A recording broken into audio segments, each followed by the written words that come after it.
Hola amigo, ¿cómo estás? Hoy vas a aprender expresión muy pero que muy útiles si estás aprendiendo el idioma de Cervantes, es decir, el espagnol. Aujourd'hui, on va apprendre des expressions très utiles, des expressions qui vont peut-être te sauver la vie parce que tu vas souvent les utiliser à l'oral quand tu vas parler avec des natifs hispanophones. Ay, tu primo colorado con barba camburada y llena de ballena inclinándose al sur. Reste donc bien jusqu'à la fin parce qu'elles t'éviteront bien des blancs ou des hésitations dans tes conversations. Et reste aussi jusqu'à la fin, même si tu trouves ça facile au début, parce qu'on va voir ces 5 expressions par ordre de difficulté, des plus faciles aux plus complexes.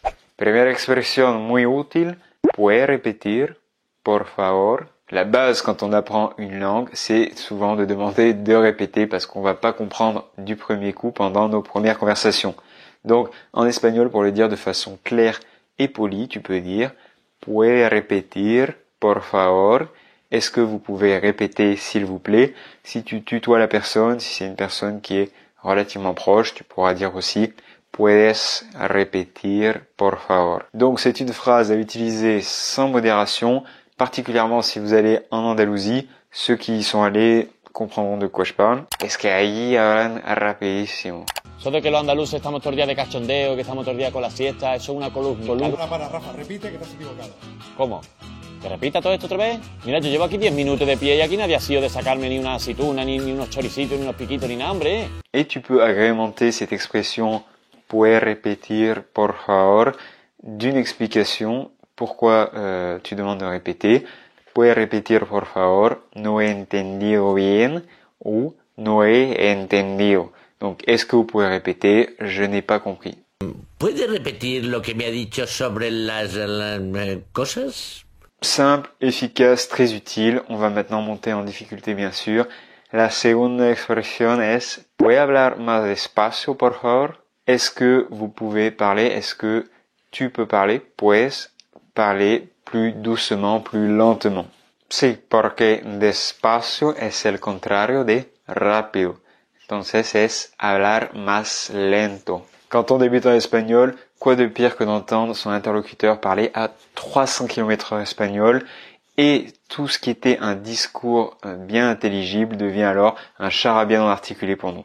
Donc la solution dans ces cas-là, c'est d'arrêter un petit peu la personne et de lui demander puedes repetir, por favor.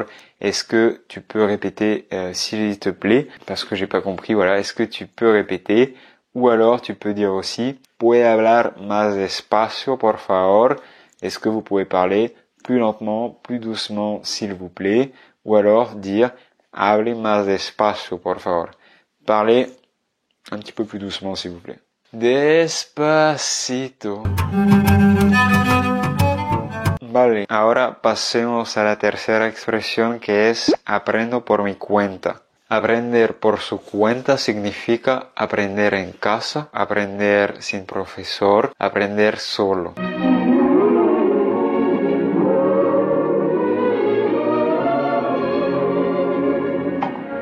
Como autodidacta. Tranqui, yo perreo sola. Aprender por su cuenta, apprendre pour son compte, à son compte, c'est en fait apprendre par soi-même, apprendre en autodidacte. Connaître cette expression est très intéressant, surtout quand tu vas avoir des discussions avec les Espagnols et qui vont être curieux et te demander comment tu as appris l'espagnol, comment tu apprends l'espagnol en ce moment. Et bon, tu peux dire je fais des classes, je suis des cours, j'ai un professeur en espagnol, mais pour beaucoup d'entre vous, je le sais, vous apprenez souvent en autodidacte, seul à la maison, vous faites un petit peu votre propre méthode par exemple, et dans ces cas-là, vous pouvez dire tout simplement aprendo por mi cuenta, j'apprends tout seul, j'apprends en autodidacte. Donc si tu éblouis un espagnol avec ton accent merveilleux de natif, il va probablement te demander ¿hablas muy bien español? ¿Cómo lo has aprendido? Pues gracias, lo he aprendido por mi cuenta. Ou si tu es toujours encore en train de l'apprendre, tu peux dire lo estoy aprendiendo por mi cuenta. Je suis en train d'apprendre en autodidacte. De hecho, esa misma expresión se usa también si eres empresario y puedes decir trabajo por mi cuenta, tengo mi propio negocio. Tu peux dire aussi, donc, dans le même style de phrase, Je travaille à mon compte, trabajo por mi cuenta. Si tu es par exemple entrepreneur, tu peux donc reprendre la même expression. Aprender por su cuenta, trabajar por su cuenta. Por ejemplo, yo trabajo por mi cuenta en el canal de YouTube Hola Amigo. Soy mi propio jefe y me encanta.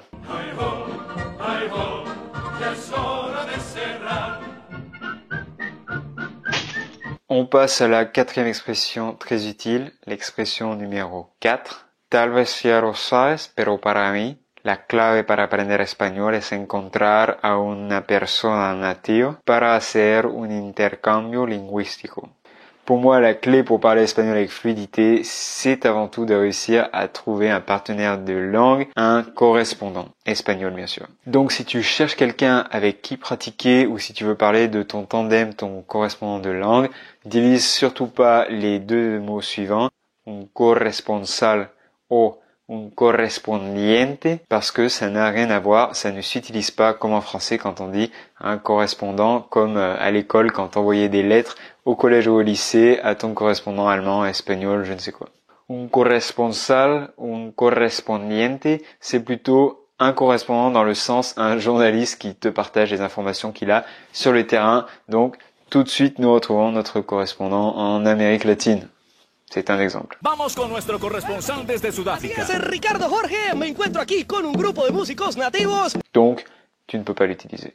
Donc, si tu veux parler d'un correspondant de langue, quelqu'un avec qui pratiquer chaque semaine, tu peux dire busco a un intercambio lingüístico para hablar cada semana.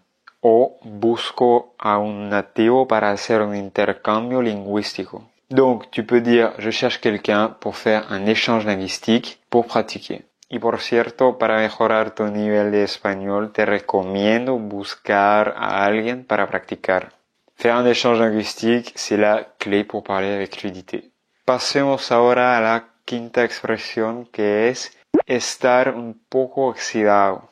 Por ejemplo, mi español está un poco oxidado.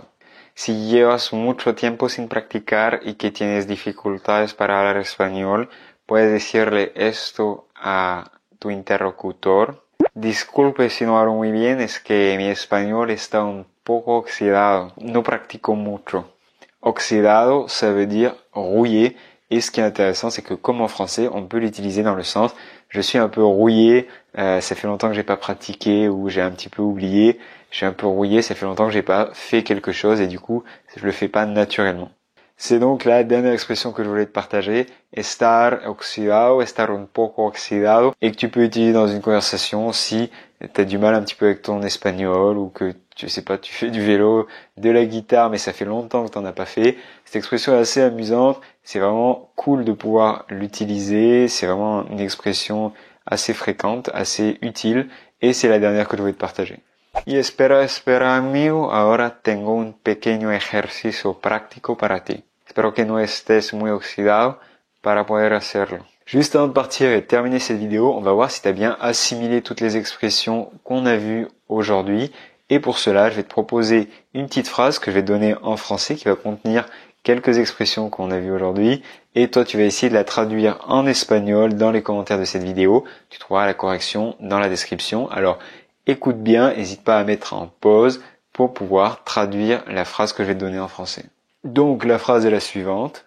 J'apprends l'espagnol par moi-même et je recherche quelqu'un pour faire un échange linguistique.